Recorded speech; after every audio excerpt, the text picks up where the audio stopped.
Sejam todos muito bem-vindas aqui ao nosso Direito ao Ponto, o seu programa da Ordem dos Advogados do Brasil, Seccional Bahia, feito a partir dos estúdios da Rádio Alba. Eu vou conversar hoje com a coordenadora do Comitê de Acompanhamento e Capacitação de Protocolo para Julgamento com Perspectiva de Gênero, doutora Joana Rodrigues. A OAB criou um Comitê de Acompanhamento e Capacitação de Protocolo para julgamentos de gênero para julgamento de gênero. A iniciativa responde à necessidade de enfrentar retrocessos e ameaças aos direitos das mulheres, que comprometem os avanços na promoção da igualdade e da justiça no Brasil. Em momento que os direitos das mulheres estão sob constante ameaça, o comitê surge para fortalecer a luta e garantir que a justiça avance.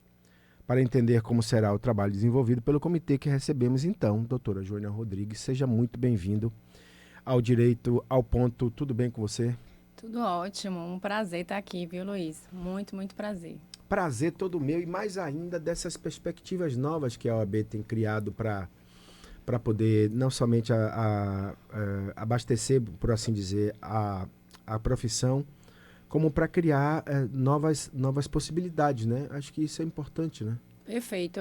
Doutora Daniela Borges, ela tem uma visão, né, muito avançada, né, muito à frente do tempo, do nosso tempo, em relação às questões de gênero. Ela é realmente uma liderança nacional muito importante e aqui a seccional nossa da Bahia não poderia ser diferente, né? Então, aqui a gente tem essa pauta de gênero, de raça, de uma maneira cruzada, né, entrelaçada em todas as ações da OAB.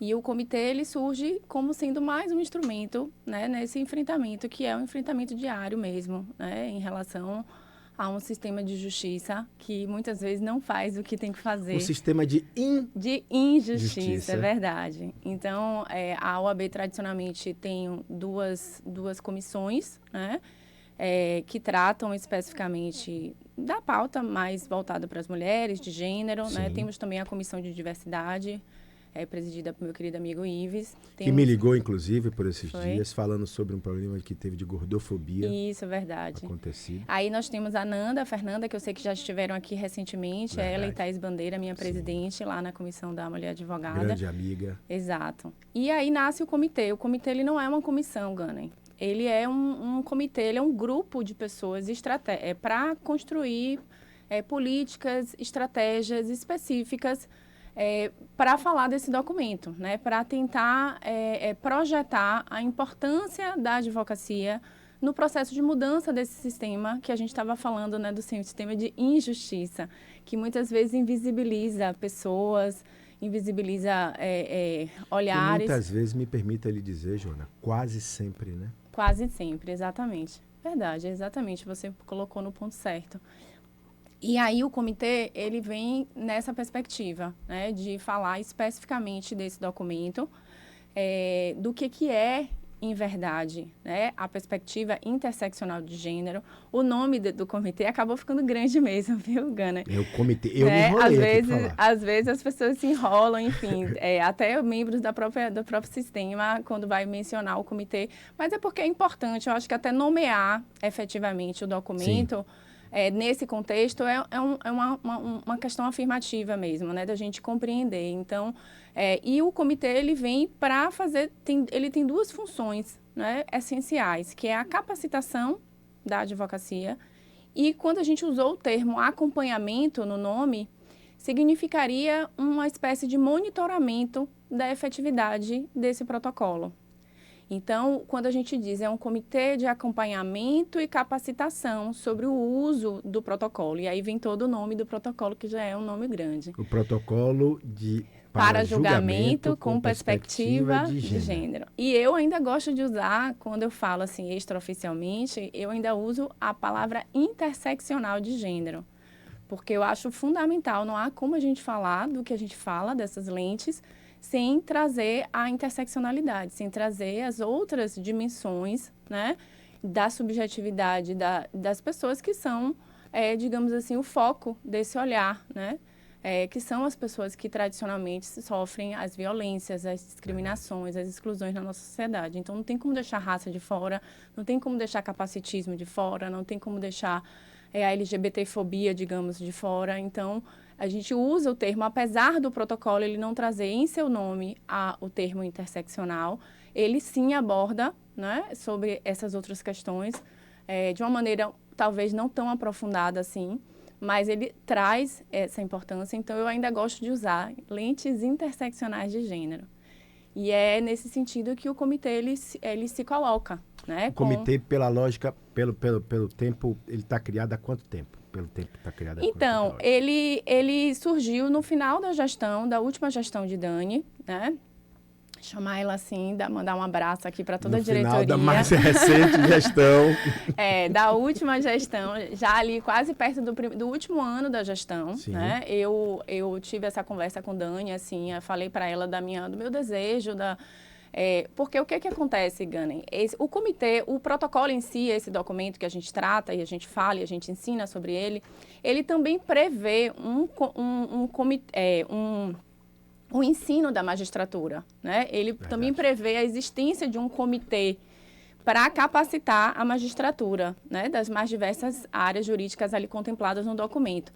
E eu conheço algumas pessoas, né? Eu tenho já, assim, me aprofundado nos estudos sobre a perspectiva de gênero há muito tempo e sei da importância da capacitação, sei da importância da gente fazer a coisa pela raiz. E sabia, obviamente, da existência desse comitê. E eu sempre me angustiei muito quando a gente fala assim, a gente precisa mudar esse judiciário, a gente precisa falar de acesso à justiça, a gente precisa falar de uma justiça, né? E sempre trazendo a perspectiva da magistratura. E aí a gente fala no meio da advocacia e pergunta, e a advocacia, né? Como é que a gente vai mudar isso tudo se a gente não tem todos os atores participando desse processo de maneira efetiva? Então eu falei, olha, se a gente tem um comitê que está se propondo a ensinar como é que a gente faz para aplicar essas normas internacionais de proteção dos direitos humanos, como é que a gente faz para usar essa lente interseccional de gênero, como é que a gente faz para a gente não revitimizar mulheres nos seus processos, no seu ato de julgamento, a gente precisa ensinar a advocacia a também fazer isso, a também compreender essa importância. Parte do CNJ Joana, a origem do protocolo? Exatamente, do CNJ. Na verdade, a gente tem uma construção coletiva, né, um grupo de trabalho, que em um dado momento se debruça para elaborar o protocolo. Esse protocolo, ele vem primeiramente, né, como um ato mesmo do CNJ, né?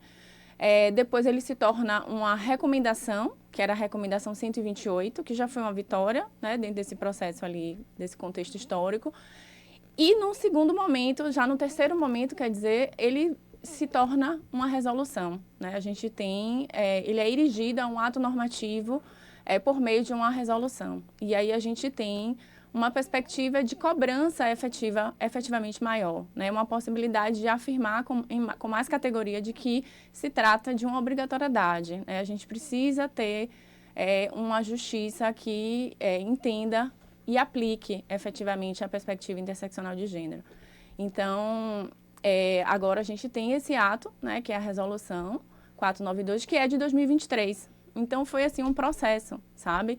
A gente que atua, eu sou advogada e, obviamente, atuo com perspectiva interseccional de gênero há muitos anos. A gente sabe, a gente foi acompanhando com muito entusiasmo, né, a forma como esse documento foi ganhando relevância na sociedade, né? Apesar dos enfrentamentos que a gente faz cotidianamente, das negativas, né? Muitas, né? Muitos magistrados que falam pra gente assim, no cotidiano mesmo, ali da sala de audiência. No meu caso, né, que sou um advogado trabalhista, diz, doutora, aqui eu não uso o protocolo não, aqui não tem isso não, e tal. Ou a gente pede... Desculpe de cortar, aqui não tem isso, é uma frase meio assim, sou independente, o que o tribunal demanda não é problema meu. O que o CNJ demanda para o Tribunal de Justiça da Bahia também não é problema meu. Porque a partir do momento que a magistratura responde à advocacia desta forma, ele está dizendo que, olha, eles mandam lá em Salvador, seja onde for. Eles mandam lá em Sussuarana. Aqui, na minha comarca, no meu fórum, ou seja, lá na minha é problema meu, porque o cara que respondeu, a mulher que respondeu dessa forma, sinceramente... Mas a gente ouve, viu, Gana? E, assim, é de estarrecer mesmo. Assim, E fica por isso mesmo, né, Joana? Então, esse é um grande desafio, assim, sabe? É aquela coisa de entender que a gente está fazendo uma luta contra-hegemônica e que a gente vai ter essa negativa, a gente respira. Óbvio que a gente sabe que o processo ele é longo, né? No TST, por exemplo, aí falando mais uma vez do meu lugar de fala, né, que é o ambiente trabalhista, a gente sabe que tem um TST comprometido com esse documento, então, muitas vezes, a gente acaba levando os processos para o Tribunal Superior do Trabalho, porque lá a gente sabe que há uma capacitação dos ministros. Eu, inclusive, participei, certa feita, a convite do ministro Cláudio Brandão, de uma capacitação no TST, já vai fazer, 2 anos, eu acho. Enfim, então, a gente sabe que o processo ele não acaba, não se encerra na sentença. Mas é realmente um enfrentamento difícil. E a questão aí, Ganem, é que existe uma briga da magistratura em relação às resoluções do CNJ. O CNJ é esse órgão que é um órgão independente, que cria as políticas judiciárias, né? Enfim, com seu escopo ali muito bem sinalizado. E há uma discussão muito forte, né? Tem juízes que dizem assim, eu não sou contra a perspectiva de gênero, eu não sou contra usar o sistema de justiça de tal e tal maneira, mas eu não obedeço às regras do CNJ em relação às resoluções. Eu não entendo que uma resolução do CNJ me obriga, ela viola o meu direito, como é que diz? Prerrogativa. Porque a resolução na cabeça, a magistratura entende apenas como uma como diria? Uma opinião, não. Como se fosse uma opinativa, uma determinação que vem de cima sem ser... Não é nem determinação, é como se você tivesse apenas uma normativa, algo que fosse assim, olha, uma recomendação. Tentem. Tentem, vejam se conseguem. Né? Como não tem força, né? É isso, mas esse é o equívoco, né? Porque o próprio regimento do CNJ, ele tem um determinado dispositivo, e eu falo muito sobre isso. A gente fez um parecer técnico eu colaborei lá com a Comissão Nacional da Mulher Advogada, que fez um parecer, enfim, várias instituições, órgãos que atuam nessa área também fizeram, e todos demonstrando que a gente tem norma que diz da força normativa desse documento. Né, que fala da legitimidade, sim, do Conselho Nacional de Justiça de criar essa resolução e determinar que o protocolo seja observado. Né? Isso não vai ferir a liberdade do magistrado, mas vai fazer com que ele entenda que é importante ele se capacitar e que nos momentos em que o protocolo for invocado, ou ele mesmo queira invocar, ele observe essa assimetria de gênero, ele observe, né, a presença de estereótipos de gênero comprometendo ali na análise do caso, ele deve fazer uso da perspectiva. Ponto, né? É interessante isso, você falando. E aí eu estou falando isso aqui, e eu gostaria muito que essa fala minha chegasse ao Tribunal de Justiça, porque no momento que a magistratura se coloca na condição de entender isso como algo fortuito e que deva ou não ser seguido, eu digo para você, aí me permitam, vocês que comandam o Tribunal de Justiça, que estão na mesa diretora do Tribunal de Justiça, fica parecendo insubordinação. Né? Fica parecendo que a força de direção do tribunal é inócua em relação a essas pessoas. Eu quero crer que seja um ato isolado de alguém que tenha esse quê de rebeldia em seguir uma regra. Mas eu também espero realmente que, se isso é uma coisa corriqueira, recorrente, que o Tribunal de Justiça possa atuar e corrigir a magistratura ao ponto que seja claro. Porque se é do CNJ, então para que serve o CNJ? Para que serve o desembargador rotondando lá como seu corregedor? Para que serve? Não vai servir para nada. Um dos projetos nossos, viu, Ganem, que a gente está assim, elaborando ainda e, enfim, estruturando. Dizem que projeto a gente só fala depois que já está né, concreto. Mas, dada a importância disso que a gente está conversando, na última vez que o comitê inteiro, né, esteve com a nossa querida presidente Daniela Borges, tomando posse, inclusive, lá na presidência, nós conversamos sobre isso, sobre o entusiasmo de Daniela de criar um fórum interinstitucional, né? Sobre a liderança da OAB Bahia, sobre a presença, né, através do comitê, a gente criar esse espaço de diálogo com outras instituições, com o Tribunal de Justiça, com a Justiça Federal, com a Justiça do Trabalho, com as universidades, enfim, criar um grupo de pessoas que que faça o que nós fazemos intramuros dentro da OAB, de um modo mais amplo, né? Discutir de que maneira que a gente vai fazer isso que você está dizendo, entendeu, Gane? Joana, convencer as pessoas da importância disso. Deixa eu ir intervalo comercial. Claro, o diretor está dando um toque aqui. Eu volto daqui a 1 minuto com mais direito ao ponto aqui na sua TV Alba. Vamos lá. Perfeito.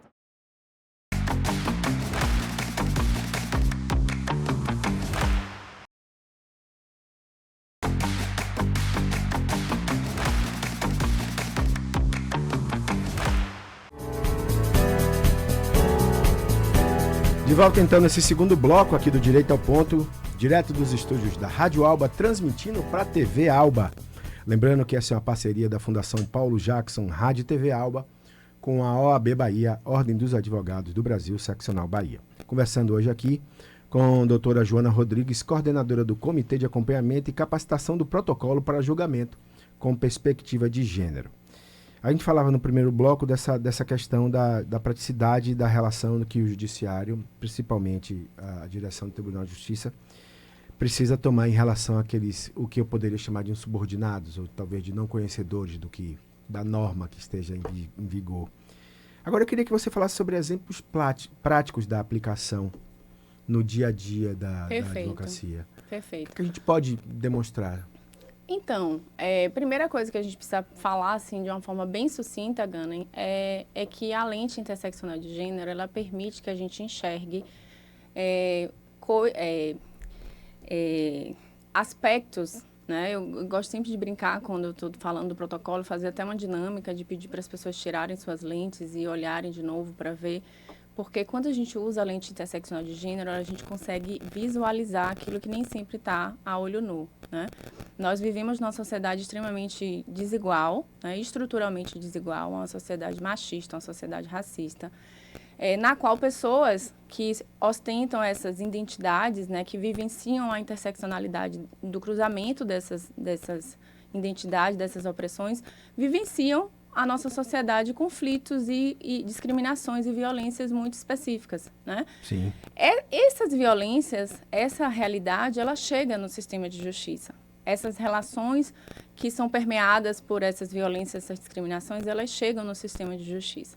E nós que atuamos dentro do sistema de justiça, nós temos a obrigação de olhar para isso e perceber de que maneira que o gênero, que a raça, né, que a condição física da pessoa, que a opção sexual, a identidade de gênero dela vai influenciar naquele problema, naquele conflito, naquele tensionamento que ela está vivendo e levando para o sistema de justiça.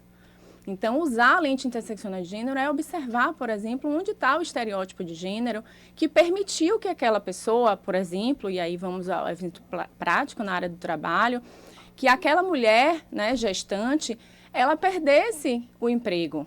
Né? De que maneira? Por que 54% das mulheres, quando retomam ao seu ambiente de trabalho, após terem se tornado mães, elas perderam o emprego? Porque a nossa sociedade enxerga a maternidade de uma forma como se fosse uma penalidade. Verdade. Né? A gente exige que as mulheres sejam as mães perfeitas, romantiza a maternidade, mas, ao mesmo tempo, temos um mercado de trabalho que invisibiliza todas as condições que essa mulher passa a vivenciar em função da sobrecarga que ela vai passar a ter sendo uma trabalhadora, mas tendo que, de forma praticamente exclusiva, se responsabilizar pelo cuidado dos seus filhos. E aí, o que a gente cria em relação a isso? O mercado de trabalho olha para isso de forma estereotipada e diz assim, não, essa mulher agora ela não vai mais produzir, essa mulher agora ela vai ficar esquecida, essa mulher agora vai começar a me dar trabalho no meu emprego, na minha empresa, ela vai querer faltar, ela não vai querer se responsabilizar. Ou seja, uma série de estereótipos de gênero, de falsas generalizações, de falsas percepções que vão impactar na vida daquela mulher. Sim. Que vai fazer com que ela se torne, digamos assim, uma vítima preferencial de assédios, de comportamentos hostis, de microagressões e até mesmo da dispensa. Infelizmente, Gana, eu tenho algumas clientes assim que são dispensadas, ainda nem finalizaram a sua estabilidade gestante. E elas retornam da licença maternidade, chegam no emprego e vai para o RH para poder ser dispensada. Isso não é à toa. Isso não é aleatório. Isso não é aleatório. Hã? A justificativa A aqui. justificativa é que, infelizmente, no nosso mercado de trabalho, Gane, a gente tem no nosso capitalismo, né, neoliberal, a gente tem uma ideia de que a empresa ela tem um poder, né, o poder econômico, o poder diretivo, e isso acaba fazendo com que a empresa entenda que ela tem a liberdade de dispensar. E se aquele corpo, se aquela corporalidade, se aquele sujeito, se aquela mulher não lhe é mais conveniente, obviamente por um vício de uma compreensão absolutamente viciada, em função justamente da gente viver numa sociedade machista, misógina, muitas vezes, ele acha que ele vai poder fazer isso. Aí dá ali uma desculpa, né? Inventa ali alguma coisa e cabe a nós, que advogamos com perspectiva interseccional de gênero, levar esse conflito para o sistema e dizer assim, olha, isso daqui, essa dispensa, não foi porque ele estava fazendo uma reestruturação na sua empresa. Não houve reestruturação nenhuma. Muito frequentemente houve, inclusive, uma contratação de um homem no lugar dessa mulher. Essa mulher ela foi dispensada porque ela passou a ser um sujeito não quisto dentro dessa empresa. Por quê? Porque ela é mãe. E porque a nossa sociedade acha que mães, elas não são boas, digamos assim, trabalhadoras. Por que o empreendedorismo, por necessidade, ele é feito absolutamente de mães? E muitas vezes mães solos, mães negras. Por quê? Por que essas mulheres, elas nos 2 primeiros anos dos seus filhos, vão empreender? Porque elas não conseguem se manter dentro do mercado de trabalho formal. E isso é o quê? É a presença do nosso preconceito, dos nossos viés inconscientes. É a presença de um capitalismo que invisibiliza essa realidade, que finge que tudo isso não existe. Isso está em toda a escala, Joana? Toda a escala produtiva, assim, das pequenas empresas às grandes, ainda existe esse tipo de... Muito. De todas. Mas as grandes já têm nas regras de compliance. Mas as grandes, mas o compliance, é engraçado isso, sabe, Gane? Porque eu fiz uma especialização em Direito do Trabalho e Compliance Trabalhista. Mas a realidade é que quando a gente vai a fundo, assim, não desmerecendo, eu acho que é uma ferramenta, sim, importante. Eu acho que é um instrumento que a gente pode mudar. Eu acredito, eu conheço muitos advogados que advogam nesse sentido, que tentam criar soluções humanizadas dentro de empresas para evitar que esse tipo de coisa aconteça. Mas a realidade é que há uma contrapartida disso aí que mostra que muitas vezes esses compliance não servem para nada, é compliance para inglês ver. O Brasil, infelizmente, ele tem essa capacidade, essa habilidade de pegar instrumentos jurídicos que poderiam ser positivos e transformar na pior coisa que tem. O Brasil é o campeão disso aí? O quê? De discriminação, Rapaz, eu acho que a gente vive um momento, assim, muito ruim. Você acha que o momento está pior, Joana? Você tem essa noção que nosso momento, nessa relação de... E olha que a gente fala muito sobre a questão da discriminação. O país tem avançado muito, diga-se de passagem. Os veículos de comunicação têm dado tem noticiado de uma forma, transformado isso em algo que deixa de ser excepcional para um cotidiano, porque é cotidiano. Mas você acha que a nossa condição da discriminação está pior? Então, essa é uma pergunta bem, assim, interessante, né? E que me daria, assim, eu precisaria de um espaço para falar mais, porque é muito, assim, é um questionamento que eu me faço, né, cotidianamente. Mas pensando assim de uma forma rápida, Gane, eu acho que, na verdade, as pessoas, elas estão sendo letradas para entender as opressões que elas vivenciam.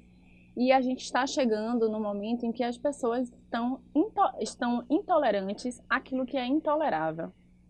Então, a partir do momento, e por isso que eu também, como professora, acredito muito na questão da educação, na capacitação, por exemplo, da advocacia, a partir do momento que a gente empodera a pessoa para ela compreender a violência que ela vive, ela tem condições de dizer, olha, eu não quero mais viver isso.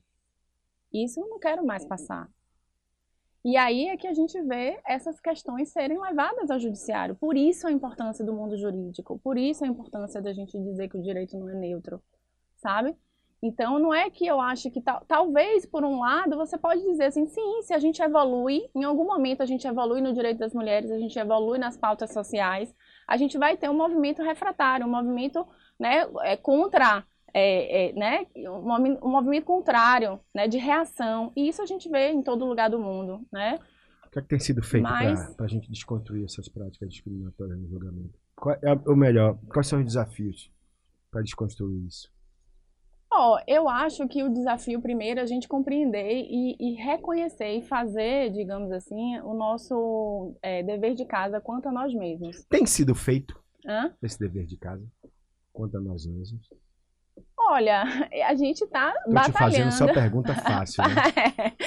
Não, eu como uma pessimista esperançosa, né, eu acredito que a gente tem tentado fazer. Os colegas a OAB Bahia tem feito seu dever, né? Eu tenho conheço muitas advogadas feministas que também têm batalhado diuturnamente, né, para poder mostrar isso. E feito a nossa autocrítica. Quando eu falei da gente fazer o que a gente tem que fazer, Gane, nós mesmos, é a gente entender que a gente é parte desse sistema estrutural que oprime pessoas e que discrimina.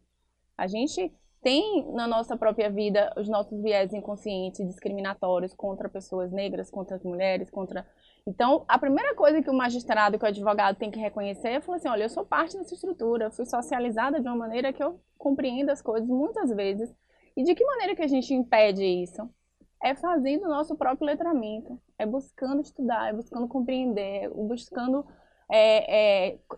homens e mulheres. Homens e mulheres, absolutamente. Não há mudança que não seja feita de forma coletiva e por todos. Isso, para mim, é uma base, é uma premissa mais basilar de todas. Essa coisa da criação, a motivação para vocês criarem um comitê, falando efetivamente sobre essa motivação. O que é que você poderia me dizer, Gane? Foi motivado por algo que aconteceu de concreto? Ou foi somente dessa sua relação, da sua inquietude com a presidente Daniela Borges, em relação no tocante a isso que foi criado? Então, boa pergunta. Eu me senti motivada a falar do protocolo, Gane, porque eu uso o protocolo. Eu não sou, assim, apesar de ser professora e tal, né, as integrantes do comitê, eu não posso deixar essa entrevista são quantas? De hipótese alguma sem nomeá-las, porque são pessoas, assim, muito importantes nesse processo, né, a Júlia, a Jamile, a Lise Borges, a Cídia, Verusca, a Laura, Bia, né, o comitê é um comitê pequeno, não é uma comissão, né? A ideia é que seja, de fato, um instrumento, assim, coeso. Vocês são um comitê de quantas pessoas? Somos 6 no total, comigo. Né? Todas advogadas. Todas advogadas de várias áreas, né?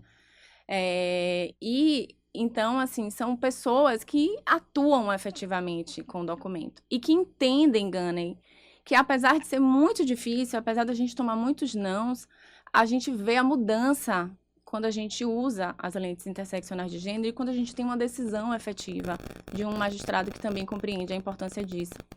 Então, assim, é muito revolucionário, é transformador, é emancipatório efetivamente. Então, não tem como a gente... Desculpa. Só esse celular aqui, por gentileza. Não tem como a gente não pensar na importância disso, não querer aumentar, disseminar isso. A gente não faz mudança sozinha, a gente não faz mudança com eu, Cídia, Dayana, Cídia, Verusca, Bia. A gente faz mudança com a advocacia. Deixa eu lhe pedir só a gentileza. Inteira. Você tem o sobrenome de todas as advogadas? Tenho. A Laura Silva, a Lise Borges, Jamile Santana, Bia Nova, Verusca Schmidt, que é minha parceira na advocacia, Sim. Que tem esse sobrenome também lindíssimo, e Cídia Dayara. E eu, que sou Joana Rodrigues. Pronto, consegui. Eu acho ótimo, assim, porque você consegue... Ansiedade na você hora consegue bateu. mostrar todo mundo, entendeu? Não São somente. mulheres que estão aqui, estão dentro da OAB, mas estão também fora. Estão na advocacia, fazendo e vendo o resultado disso tudo. Doutora Joana, eu quero agradecer esse primeiro momento, sua presença aqui na nossa TV Alba. Muito obrigado por ter vindo. Eu que agradeço. Eu agradeço a diretoria da OAB pela oportunidade aqui a vocês. Num dia tão importante, né? No dia seguinte ao dia da advocacia, eu estar aqui, isso aqui é uma honra enorme. A gente vai para o segundo momento, que é rádio, mas eu vou ficar por aqui, lembrando sempre aos meus pares que o nosso programa Direito ao Ponto na TV acontece também às terças e quintas, mas em horários diferentes. Você pode acompanhar nossa programação pela TV Alba no nosso canal da Alba, tá certo? A todos um grande abraço, excelente semana, até o próximo programa.